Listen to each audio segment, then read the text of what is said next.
Welcome everyone to Textiles and Tea with the Handweavers Guild of America. I'm Kathy Group, I'm the advertising manager, and I get to be your host today. Today, our sponsor is from an anonymous donor, someone who wants to keep Textiles and Tea going, and we really do appreciate that sponsorship. They said they just a big fiber enthusiast, and they just wanted to support this program. So thank you. You know who you are, and we do appreciate it. Today, we have Lisa Klakulak. Lisa is an artist, a writer, an educator, communicating with a fiber-based language under the guise of STRONGFELT. Her works range from informal, from carrying vessels, wearables, fine jewelry, to wall work, figurative pieces, and sculpture over the last 30 years. Lisa's work has been recognized through the American Craft Council, the James Renwick Alliance Awards, and publications such as Fiber Arts, Surface Design Journal, Shuttle Spindle Dyepot, and Craft America. Lisa's technique approaches to teaching wet felting have placed her workshops and online courses in demand worldwide, and we are very excited to have you here today. Hey, Lisa. Hi. I'm so proud of myself. I think I got your name right. Klakulak. Wonderfully. I like your name because it sounds like wind chimes. Klakulak. If it's said well, sometimes it doesn't sound. I'm sure it's, I've butchered it a lot. Last week, I butchered it really bad. So thank you so much for being here. We appreciate it. Thank you for inviting me. What is your favorite tea? My favorite tea. Well, at this point in the season, in a hot North Carolina summer at 4 p.m., it's a hibiscus tea with a little honey and lime. Oh, yum. Yeah, you know, if you asked me that question in the winter, it would be something different. But absolutely, absolutely. Different extreme right now down here. Yes, it is hot. I'm just excited. This is the first day in a long time we haven't had a storm, so it's always nice. How did you get started in fiber? Well, it's interesting. You answer these kind of questions differently at different times in your life. Yeah. I've been digging a little bit earlier in life recently, thinking about influences. And my mom was in town recently, and we were chatting about this because I spent a lot of my days in elementary school in the craft aisle of Frank's Nursery, which was a plant store, but also a craft shop. They were all over. They started in Detroit, in the east side of Detroit in the 40s, but there was one at Telegraph and 15 Mile where I grew up in Michigan. And there was an aisle there that always had just chock full of embroidery flosses. And I don't know what you'd call it, but like little plastic bands that we would do a macrame type work into making like keychains and things like that, as well as seed beads galore that in elementary school we loved to put on safety pins and then stacking patterns. So that was kind of the beginning of the knotting and the pattern making, and even the bead work kind of on a two-dimensional plane. And of course, that kind of grew into dimensional, like board stitch and tubular forms in high school and such. But it started there. I was a pretty crafty kid, and so that was pop culture kind of in the mid 80s, but I stuck with it and really obviously made, a lifetime of work out of it. That's great. That's great. Well, the name of your business is STRONGFELT. Would you talk about the meaning behind that? From what I understand, I've heard you talk about how it has a dual meaning. Yeah, I mean, it has many meanings, I think. And of course, those of us who are felters, there's so many crafty names people have come up with for their businesses that have to do with feeling and felt and such. But for me, STRONGFELT, yeah, I mean, I'm a very passionate person. I feel things very strongly, of course, very empathetic and such. But I think for me, the depth of feeling that I'm kind of trying to allude to in that title is, a sensitivity, not just, visually, but all the senses. I'm very like a high sensitive person, if you will, acutely aware of like the tensions in a room or a given space.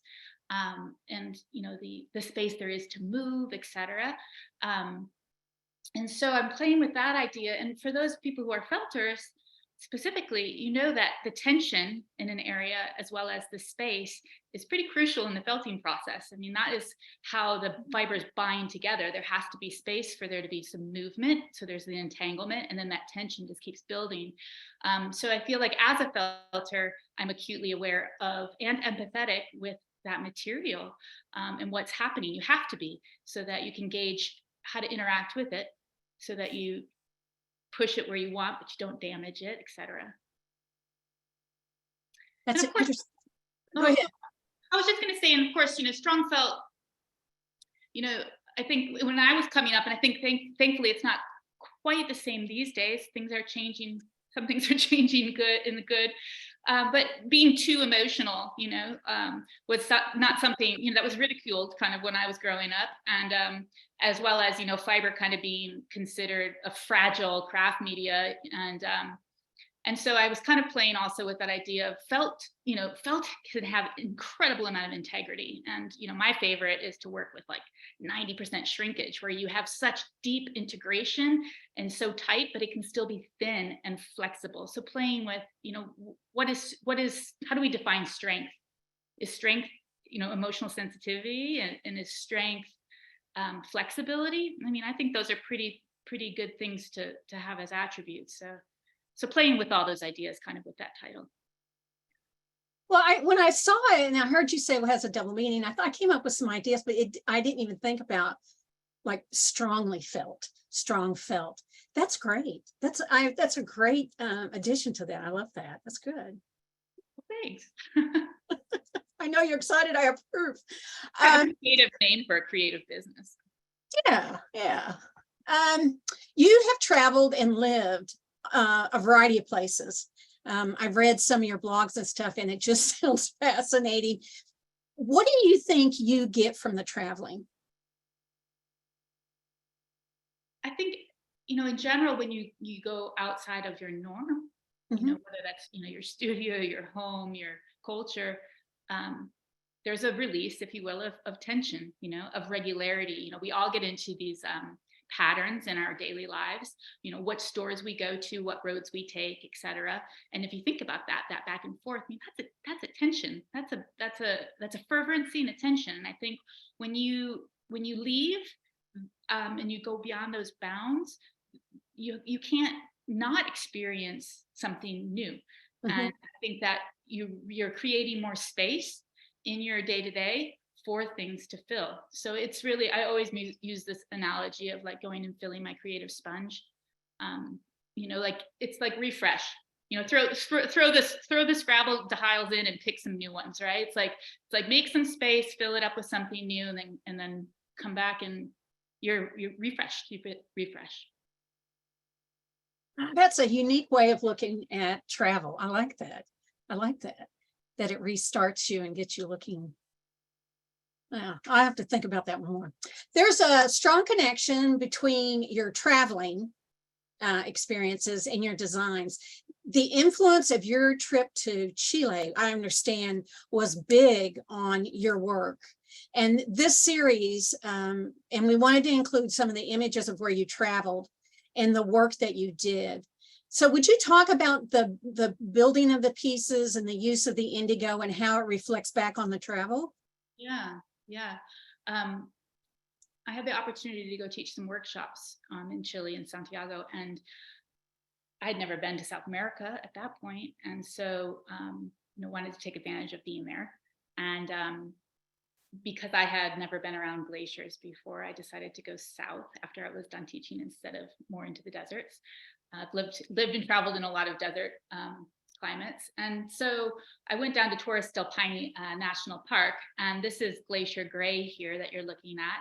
And I hiked around for 4 or 5 days and stayed at what they call refugios, like they're, just an overnight and get a meal.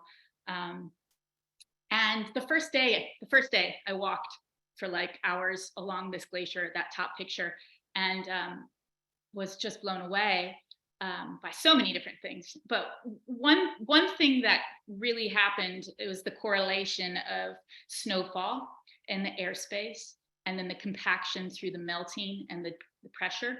And of course, I was correlating that with the light fluffy wool and the compaction. And so I was really intrigued by that.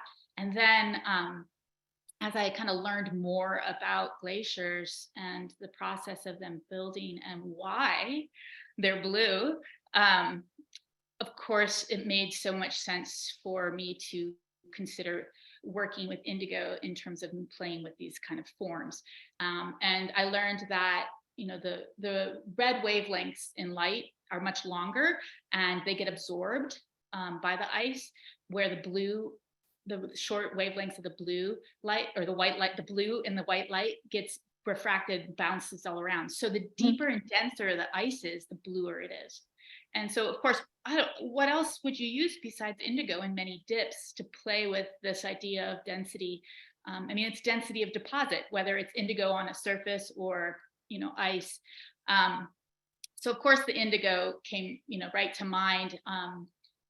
Also, of course, indigo, you have to reduce the oxygen within the vat to get the indigo to work. And it's the same, concept. When the oxygen is pushed out of the ice gets denser and it gets bluer. So there were just so many things. And of course, this incredible dense amount of ice breaking up and releasing this liquid, this at the bottom of it. And so you can see I made several pieces in this series. It was called the Glacial Series. And, I was just really playing with the different shapes that I could get. And of course, we all know felt, it's very rounded. I always think of adobe when I think of felt. It's always got a rounded form to it. And so I needed to play with armature to get some angular structure. And so I pulled in some stainless steel wires to make the forms and had a general idea of the size sack to make around it. And then there was just this playfulness of exactly how the form would look after. So though there's a lot of control in what I do, I love to leave a little room for the serendipity of what's going to happen. So all these forms ended up like snowflakes. Each one was totally different. And it was a fascinating process for me. It was something totally new for me, and it would not have happened unless I had been exposed to that phenomenon. So somebody was asking if that was you in the previous slide sitting. Oh, yeah. Is that you? Yeah. After I hiked for the day, I did a 5 or 6 hour hike. And then when I came back, I knew that there was a place where you could get a kayak, but it was the end of the season there. And they had shut everything down, and there were 2 guys cleaning all the kayaks up. And I was like, oh my God, I need to go to the face of that glacier. And I convinced them, and this one guy took me out in a dual kayak, and we couldn't get too close because they were afraid it was going to, calve, and we didn't want a glacier knocking over our kayak. But I got to get really close, and you can see that the pointed piece of glacier that's kind of right across from the cap on my head. That's the same one you see up top in the picture where there's the shadow of those 3. So to see it from above and then be able to be right in front of it to get that kind of comparison of size, it was just absolutely mind-blowing. Yeah, top experience in life so far. That's amazing. Well, these works, they show your skills in constructing these amazing shapes. Would you talk about your artistic journey from discovering felting to where you are today, which is, just your skill at doing this is amazing.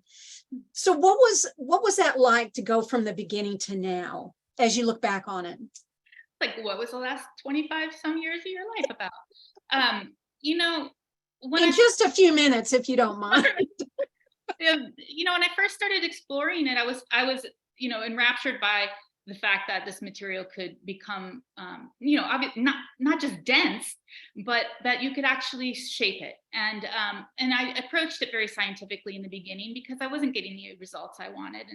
And that's, kind of the approach I've taken along my relationship with it is it's kind of isolating the variables in the process and trying to understand how to control kind of each one, and playing with the weight in an area and how much it shrinks, right? Really getting a sense of how to control shrinkage based on weight. And that gave me the ability to control whether I was getting a really thin felt with like 90% shrinkage or something far denser that wouldn't shrink as much. And then playing with the airspace and how to connect those two different weights together. And so it all really came down to understanding kind of the possibility and thinking more of a spectrum of what's possible and what are the extremes. And then depending on what effect I was looking for, I could kind of play with where on that gradation I wanted to work in terms of the integrity of the material to get the effect I wanted. So, lots of experimenting. I am a queen of studies and samples. I mean, I really am. It's not a day or two that goes by where I'm like, oh, I'd have so much more work to show and sell if I wasn't so like, oh, but what if this happens? And what if you do? But I love it. And, that gives me the fodder for teaching, because I have tried so many different things. And when people say, well, why does this happen? Or what happens if you do this? I have pretty good guess if I haven't actually done that exact thing, just from really knowing the material through that kind of study. Well, that's what I was going to ask you, is that, do you find that you get as much out of the experimenting or the trying this and trying that as you do about having a finished product? It's like, it seems like you enjoy the journey as much as actually being there. I mean, finishing, there's definitely a high from finishing a piece, there's no doubt about that. But I think that there's a similar satisfaction when you're studying something and you take the time to deduce why things are happening and you have this clear understanding. I mean, that's a similar high. It's really like a, what's the word I want to use? Yeah, it's enthralling because, your relationship deepens with the material. And then, when you have an idea of what you want to make, you have a means to get there. Right. And so they're not really separate. I mean, I was talking to somebody recently about that. Like, I don't necessarily separate the teaching aspect of my artistic practice from the actual making. Okay. Yeah. They are completely bound together at this point. Or maybe for always, because I teach myself the same way I teach in a course. And I think, really, focusing on what's happening is what's allowing me to get that kind of crescendo of like, I got what I wanted in the actual making of something. Mm-hmm. Well, you have a video on your website, and I encourage you all to go to her website and watch this video. I loved it for a variety of reasons, but one is I think it's the same video where you show how to make those forms and how they come about, but it's the video about Chile, right? That's on your website. Okay. And the thing that struck me the most when I first saw it was you have an incredible way of taking the felt and applying it. And this sounds kind of stupid, but you have a way of just being very gentle and almost like loving or kind of soothing the wool around. But it's very clear that you know what you're going to do, and so does the wool. There's no if and about it. You're going to do that.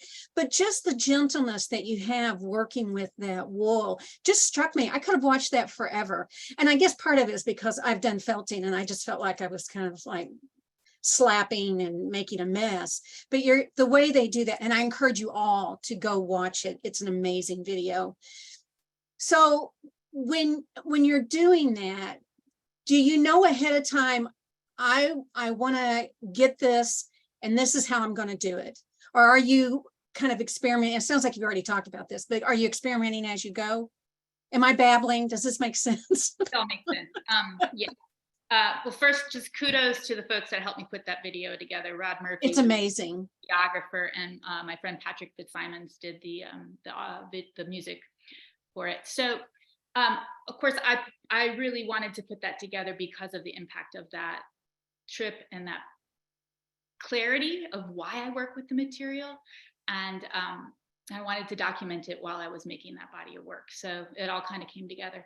Now, Yes, I think what I was thinking when you were describing how I was interacting with the material, I would say that's empathetic. I mean, that's material empathy.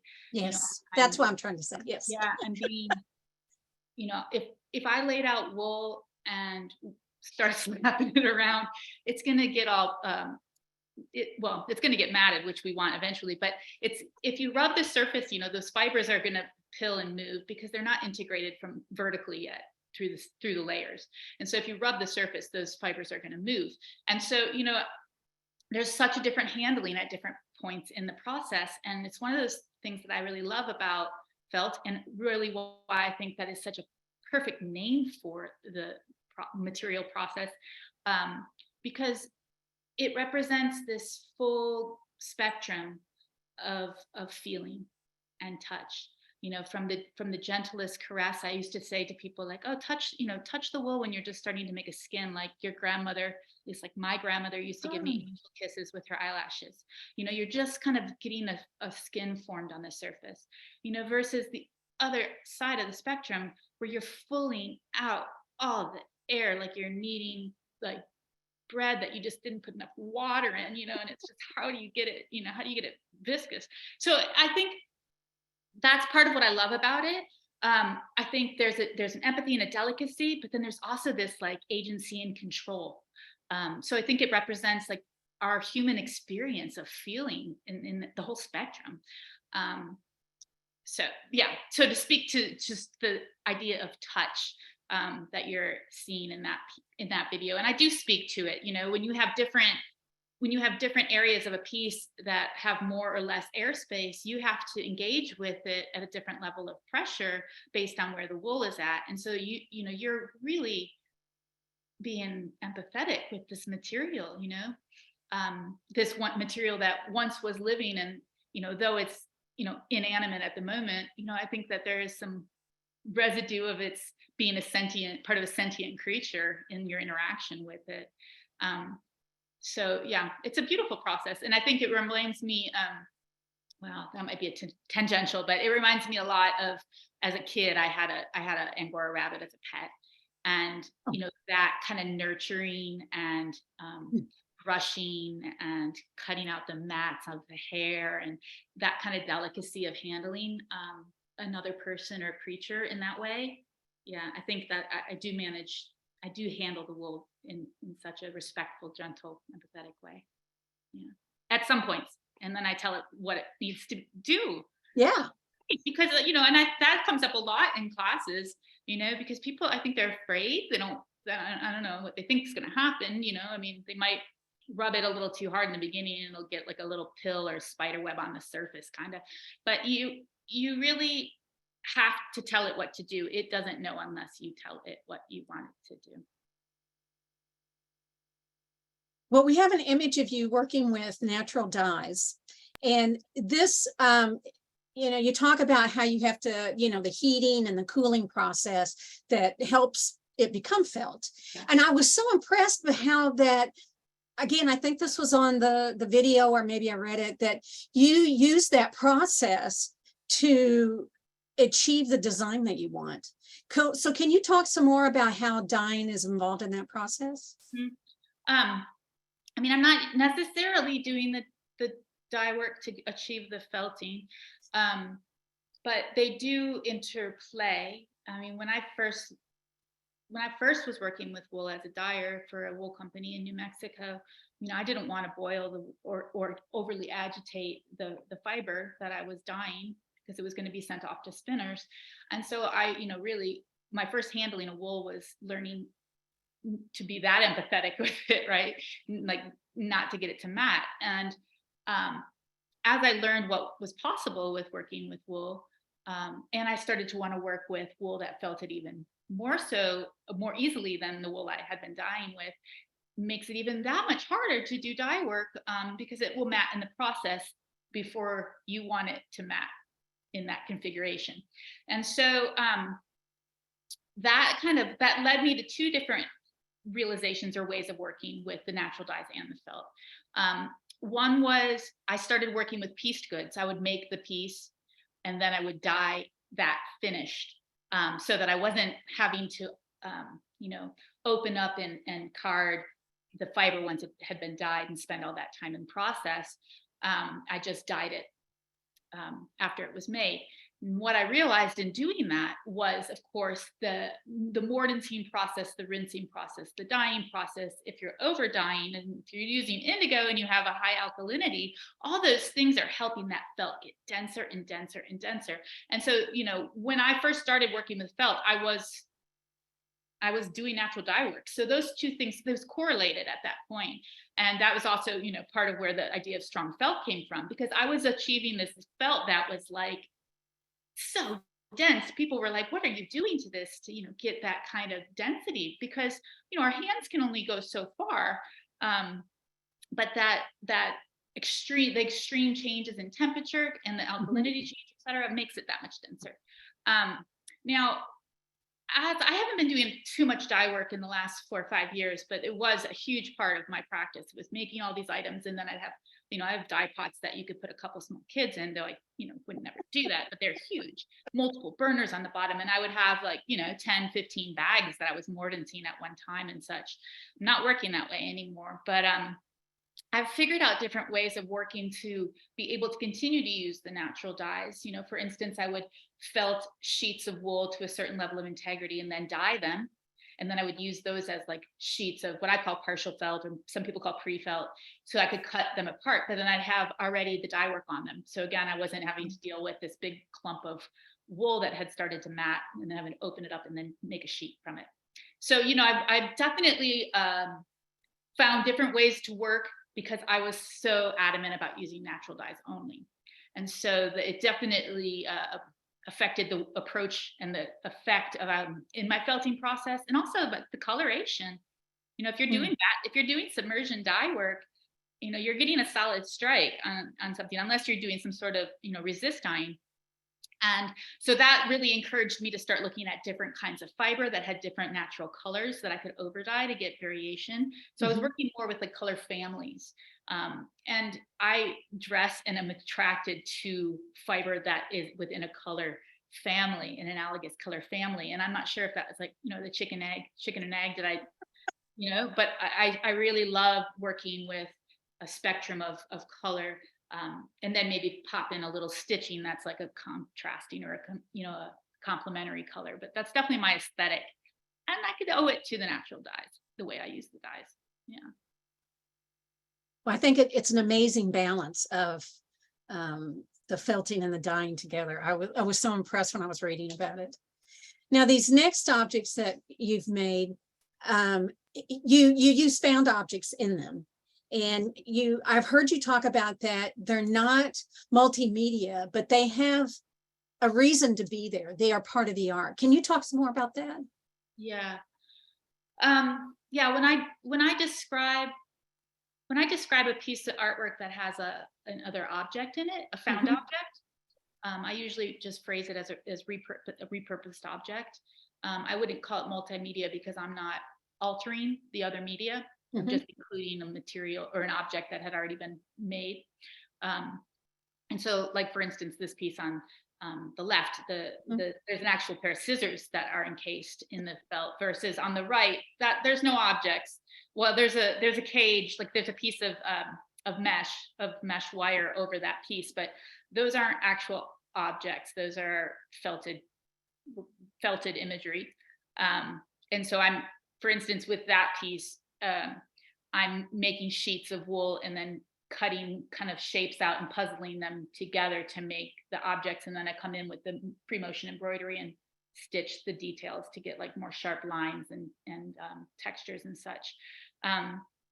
Versus the piece on the left, where I've encased the scissors, and then I had quite a large area that I made a big sack. So this piece is a little bit more about like a curtain and the idea of cutting and opening up. So this idea of release. This is a concept that runs through a lot of my work, because I'm working with a media that's by definition is shrinkage and intensity and binding. And so it's a challenge to consider, how do you express ideas about release and space in a material that's nature's constrictive. And so this was a really interesting body of work that I did in recent years, in I think 2019, 2021, where I was taking domestic objects that are used in an agitative way to transform another material. So a lot of domestic kitchen objects, and playing with the idea of the level of agitation and control material an object has. For instance, like a grater would have a high frequency of agitation, and objects like a potato masher wouldn't. And so I was playing with it, kind of the density of the tightness I would get the felt skin on those objects. And of course, with scissors, it's the least agitative. It's really the freeing one. So that's why I used the scissors to free themselves by cutting from inside the sack. Well, So scissors, very two different renditions of scissors. Yeah. Well, it's so funny because when I showed this picture to you and I said, well, we're going to use this one because it has found objects. And you're like, those aren't found objects, those are felt. I was floored. It was like, really? I had to look at it, look closer. It was so nicely done, and it was behind the wire and everything. So I like those surprises, maybe if I saw it in real life, I wouldn't have been surprised, but I like that surprise. I thought that was a nice part of it.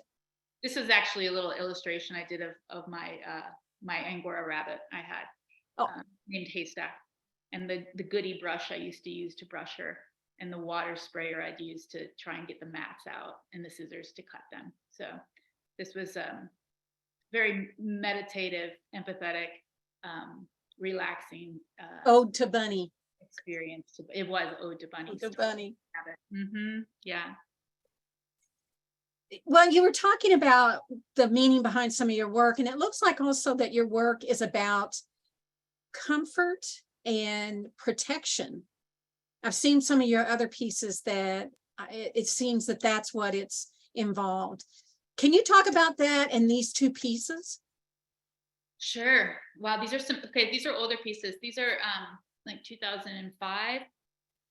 And yeah, when I first started working with wool and felt, I was doing historical research and trying to understand its history with humanity and the cultures that used it and such, and thinking about the domestic use of the felt, whether it's for an actual yurt or a home, or a blanket or a bag, some sort of containment, some sort of like idea of a second skin, if you will, for humans.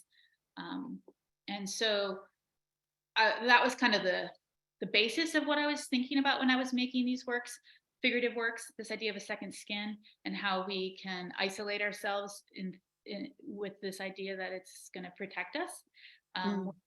We're really hurting ourselves through that isolation.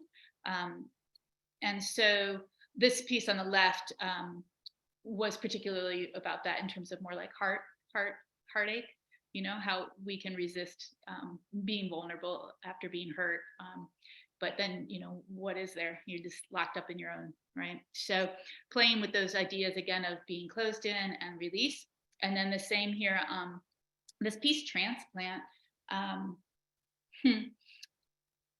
was thinking about, this was actually after I left a 3-year artist residency in Tennessee. And I had been, coddled is the word, but it's what's coming to my mind. It's not quite the word I want to use, but I had stipend, a good situation, housing, studio wise and whatnot, and I had to kind of get out in the world and figure out how I was going to float. And so this idea of this momentum, and I was using a found object, a fan cage, to propel, the energy and the growth that is that sprout was what sprouted for me during those 3 years of researching felt was that sprout, sturdy enough, tough enough to be transplanted. And I was using, those are all like seed pods on the head. So this idea of like kind of pulling away the sheath and being exposed and seeing how you did out there amongst all the elements. Those are amazing pieces. Well, you also have works that are, and these are the new images we're going to see now, are wonderful examples of adornment, which to me is such a juxtaposition to what we've just seen. It seems that you've gone full circle with starting with, as a kid, of how you were, really fascinated by the beading and the stuff to make the friendship bracelets and all that. And now you're coming back to this. These are just wonderful works. I love the three-dimensional part of it. So can you talk about these pieces?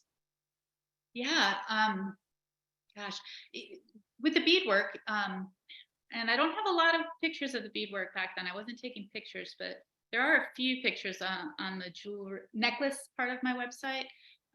The very first images, there are a couple necklaces, but you'll see that the clasp work I was making, it was very important to have the clasps incorporated in the design as any part of it, and the similar size and such that I was beading the clasps. So I've always really been interested in the clasps, but what I really enjoy is this concept of the clasp and holding on. And again, it's about tension and release and clasp, right? And so this was actually a sample study I had made for teaching a class for MEWA. And it was a class on clasps. And so I had different sizes and different, different components that would work together. I had this whole selection, and, one night I just decided to attach them all onto one piece. And yeah, I think it speaks to so many things. I mean, it speaks to attachment, physical attachment to objects. It speaks to the need for connection to other people. I wasn't thinking about that when I made it blue, but when we're blue, we often need to connect to other people, but we don't necessarily want to, or we're afraid to, or whatnot. So there's this tension in this piece of wanting to reach out and connect, but not. And so I kind of tried to mimic that idea with like modeling it in such a way. But yeah, it's interesting to come back to the jewelry, and I think part of it is where I started. It's so personal, and like my experience with making work is very personal. It's a very meditative, calming, and considerate practice. I'm really thinking through ideas and such when I'm making those pieces, and I like the idea of wearing those things and having them close to the body. Mostly I'm working with things that are worn on the chest. That space. There's that kind of heart energy of a piece, when you have a deep feeling about something. I also love to make, earrings, this idea of wool and how it absorbs sound. I really like playing with that concept.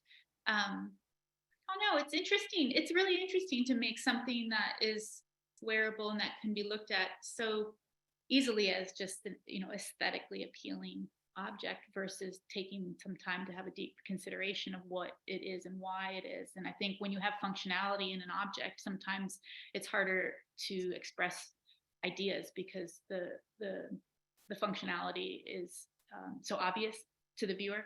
And I spent the last few years playing more with making works that didn't have function, to really develop and drive home some of the ideas about why I work with wool and hair.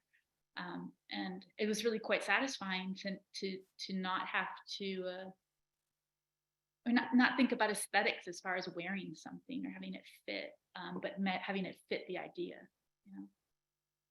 So when did you make these pieces? When was I think it was 2000. It was 2017. I think I taught at MEWA in the fall. Okay. One thing I loved about this, and you spoke to it, that you want the class to be, designed and attractive and part of the work, rather than just, this is where it connects. And I like that because it's a continuous. A lot of bracelets, like, this is where it's connected, and that you can't see, or at least I can't see that. It's just a continuous circle, and that's really unique. That's nice. Yeah, and again, it could be a continuous circle of need and attachment and desire, or it could be connection and availability and receptivity to somebody else's need. I don't know. Yeah. There's so much in that exchange. And I love, you know, I have my own reasons for making things, but I love when pieces have that kind of open, offer kind of an open dialogue with the viewer. So what's next for you? I mean, book, movie, taking a nap this afternoon. I don't know. What's next for you? Well, I'm about to teach a whole bunch of face-to-face workshops, which aside from last May teaching a few in Europe, I haven't really taught face-to-face much since 2018 or so. And so I'm excited to be face-to-face with folks. And I spent I spent 6 months last fall and put together a second online course. I've been working on these like 10, 11 week courses, kind of more modeled after a college course, in a series called the Felt Jewelry series, because it's a small format and it's easy to teach many different methods and techniques in that format, and then have the opportunity to put them together or put them in a different arrangement, so people have to make a plan and kind of figure out how to do it. So anyhow, I'm enjoying that. I just finished that class. I ran my the first edition of that second course, just finished it. Students' work's up on the online and on point part of my webpage, and they did some fantastic pieces. So I'm excited to run that a couple more times over the next years, you know, as long as people are interested, keep running that. But what that's going to allow me to do is have some time to not travel and finish some of the work and develop some of the bodies of work that I got jazzed about in this 2-year kind of retreat I took up to Nova Scotia to get my master's degree and focus more on sculptural work. I opened up the floodgates, and then you know, COVID happened, and so I need to kind of figure out how to revisit that work. I'd like to put together a catalog maybe of some of the pieces and the processes and what my thinking was behind them. So a book, I don't know. I'm writing the book with the PDFs on the for the online class as far as technique, but I'd like to put together something that's more personal and specific to my work and not the teaching necessarily aspect of it. We'll see. We know that you can make plans, but yeah, right? You know. We all heard it here first. Okay. Well, we have some questions. Shall we go to questions? Sure. Carrie Gordon wants to know, are you using a variety of breeds of felting for your felting projects? Is there a breed that works better for you? Yeah, I mean, at this point, I really have kind of specified what I like to work with. I work with a merino typically because I'm working with, you know, people are wearing it right on their skin. I'm also working super thin, and so having a fine micrometer so that I get more ends in a weight allows things to bind quicker, so I can work with more delicate felt. But you know, I really enjoyed working with fin rambouillet, even blue-faced Leicester. But I think it's with the wearable work, it's definitely tending to be a merino or a fine wool. Mm-hmm. Now, did you have to go out and seek a wool that is just right for what you want to do, or do you find it anywhere and you can buy it anywhere? I mean, in the beginning, I was, you know, sending, you know, $5-10 to all these different farms to get a selection of their wools and different breeds and trying them out and seeing the variations and such. Right now, as many felters would know, we definitely have like a stock of wool. I'm not looking for more wool to work with. But I do have about 5 or 6 different colors of domestic merino that's been, you know, cleaned and carded that I work with for my own work that I, you know, would use for over dyeing with natural dyes. When I'm teaching workshops, you know, I like to work with a top, like sometimes like DHG is a good, you know, like things that other people are can access, because I don't want to have students learn and then they can't find what I'm using. And so we pretty much work with the top during the class so you can get a variety of colors. So the distinguishment of like what I use when I'm in my own process of working and what I teach with, you know, there's some variation there. Okay. Now, when you see DHG, are you talking about dyeing house? Okay. Yeah. I think their wool's really great.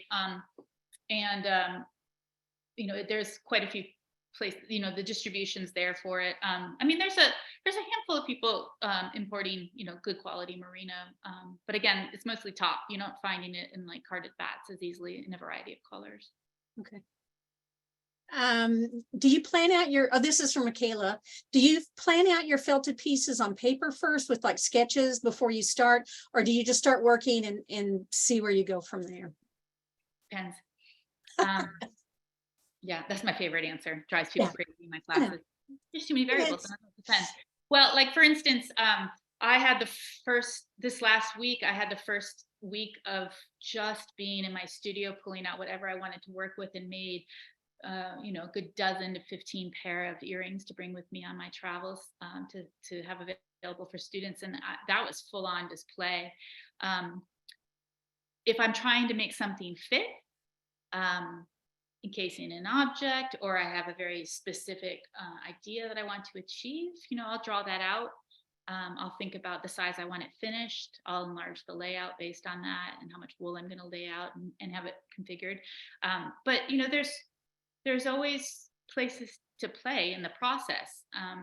You know, even if you figured out that you have a certain amount of shrinkage, you know, you can shrink it this direction, or you can shrink it that direction. The shrinkage is on the plane, you know, it just depends on which direction you move it. So, you know, there's always room. You have to have room to navigate as you're making, and ideas change and things come up. But yeah, it depends. I like that. Ann Wolper wants to know, are the grasses in the rabbit cage felted? No. The real grass? Object too. Yeah, not mixed media. I didn't do anything to them. Well, I guess I stuffed them kind of in the wires, but okay. Yeah. Well, my rabbit's name was Haystack. Oh, okay. The water okay. shipped down, and so I threw some hay in there because, you know, we all know that there's VM or vegetable matter in so much of the natural wools you get. This is from Karen LeBlanc. Hi, Karen. Can you talk about how you achieve the 3D part of your work? Bracelets next. How do you get the 3D pieces to be 3D? I guess she's referring to the frames again. To the right? frame? The frames that you built to do the 3D, those little wire frames that you built for the necklaces? The armature. Armature, thank you. How did I make the armature? Yeah, I think that's what she's asking. I mean, I bent the wire and they become 3D. And then, you know, I think maybe as far as how to achieve the felt on the armature, you know, I'm assessing the surface area of the form that I want to encase. And then I'm enlarging that area by the shrinkage of the weight of wool I'm going to put down. And so I'll start 2 or 3 times larger based on how thin I want the skin to be. And of course, the more texture I want to be revealed through the skin, the thinner I will make it. Karen, if I've destroyed your question, come back on and tell me what I really was supposed to ask. She said, Carrie Gordon says, did I hear you correctly? Are you incorporating hair in your pieces? Fascinating incorporation of nature and felt. Thank you. I mean, yeah, wool's hair. I mean, yes, right? I work with hair. Most days I think to myself, wow, it's funny that I'm just sitting here working animal hair, wet and soapy. But yeah, I use my own hair. It wasn't an image in the actual slideshow that Kathy put together, but it was an promotional image. There's a storm window screen that has my hair woven and stretched. And then there's this kind of a spinal, I'm playing off of the idea of a hackle on an animal in terms of reactivity in hair. So I use my own hair too, for sure. Yeah. Now, is that piece on your website? Yeah, it is. Yeah, and it's on the Facebook promotion that you guys made for today. Oh, okay. All right. It's with a stone, kind of a stone wall, and then that window hanging. Yeah. Have you ever woven, or have you collaborated with a weaver to use hand woven wool fabric? I do weave. I just spoke about weaving my own hair. In general, I know I haven't been weaving much. I have a beautiful baby wolf here in my studio that my mother bought me for a graduation present when I graduated from Colorado State University, where I learned to weave with Tom Lundberg. It is not something I've been doing. I think the last time I wove prior to doing this piece with my hair was probably when I was at the Craft Center in Tennessee doing that 3-year residency. So that would have been 05 or 06. But proudly, I got a very, very fine silk warp on that limb and wove my hair, not having woven for a long time. So it doesn't go away. It doesn't go away. Oh, wow. As far as collaborating with the weaver, I mean, sure, that could be something I wanted to do, but I could also weave if I'm wanting to weave. But yeah, modifying that grid, that woven structure with the felting. I mean, I played with that a bit back then, 03 to 06. Yeah, it's not something that I'm particularly interested in at this point. You kind of start to weed out how you want to work and what you want to be making. Yeah, so I'm not really doing so much, unless again it's a particular idea. Like I really wanted to weave a really taut hackle of my own hair. I made that piece, but I'm not going to just start weaving, I don't think, anytime soon. Who knows? That's true. Heather Sinclair wants to know, where in Nova Scotia did you get your master's degree? Oh, I went up to Halifax and I got my master's degree at the Nova Scotia College of Art and Design. Okay. I went up there. Someone else, Jackie asked, outside of Chile, which looks amazing, what are some other locations you wish you could visit for inspiration? Okay. You've been a lot of places, so. Yeah, I've been a lot of places, and gosh, at this point, one thing that keeps coming up for me, I mean, I'm really am fascinated with geology, and one of my favorite geologic phenomenons is the development of columnal basalt, where you get those kind of like cubert shaped columns from the hardening of the basalt.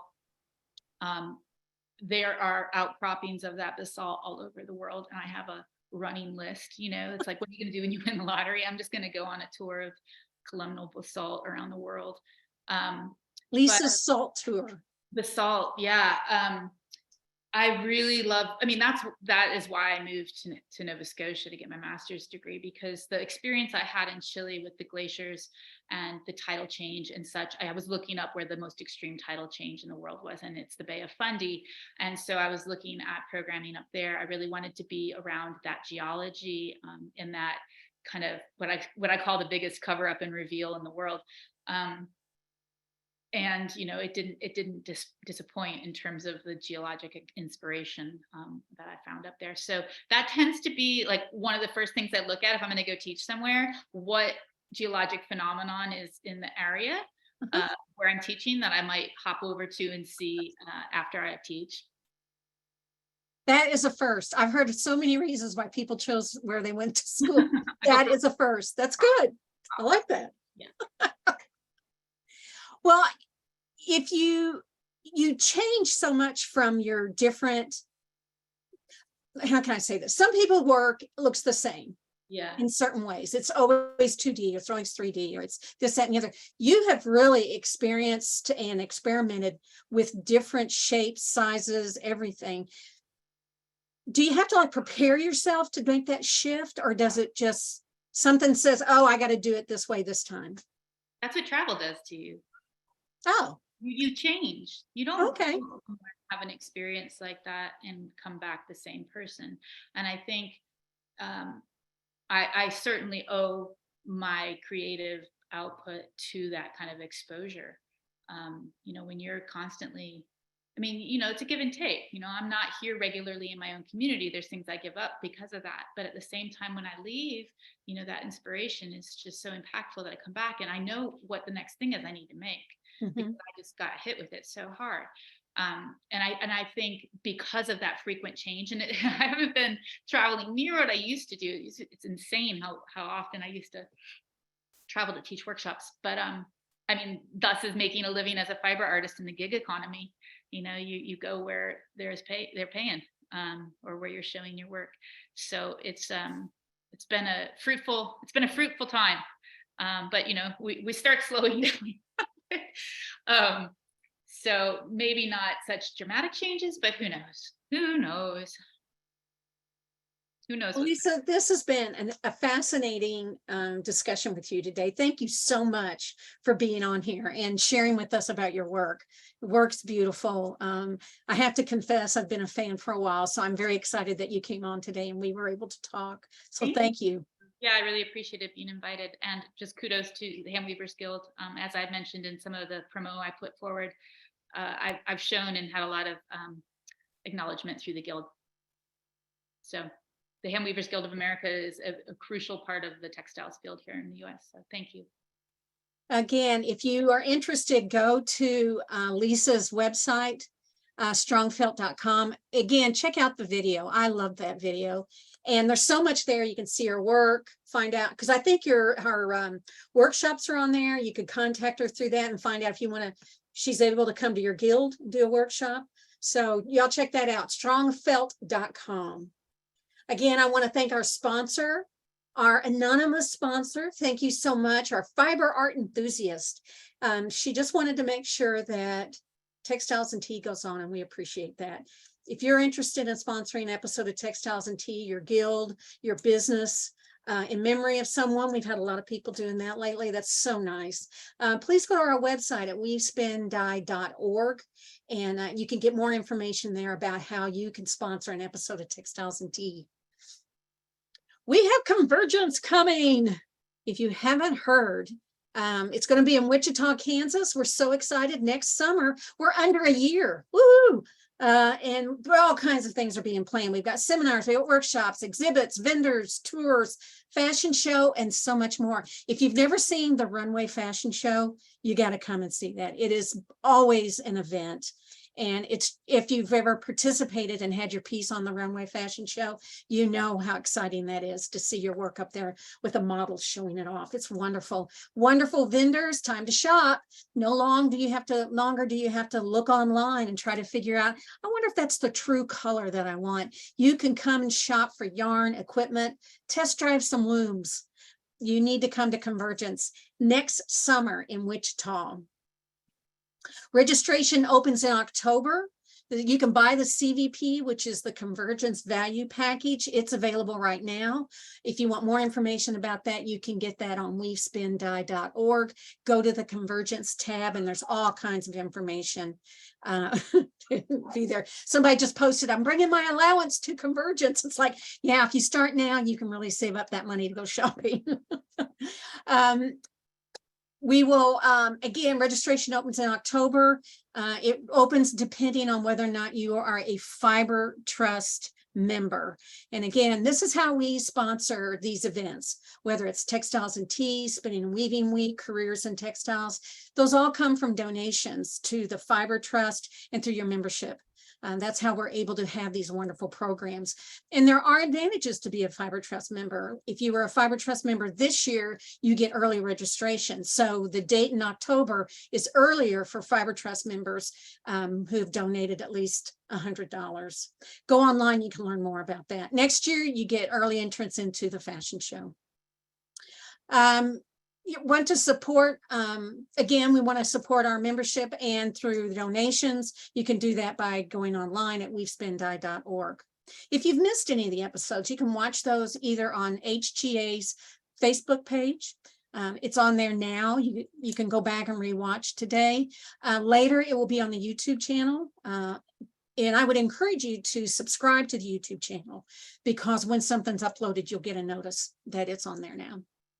Next week, we have Cale Chappell. He is a basketry maker and a delight. You're going to enjoy it.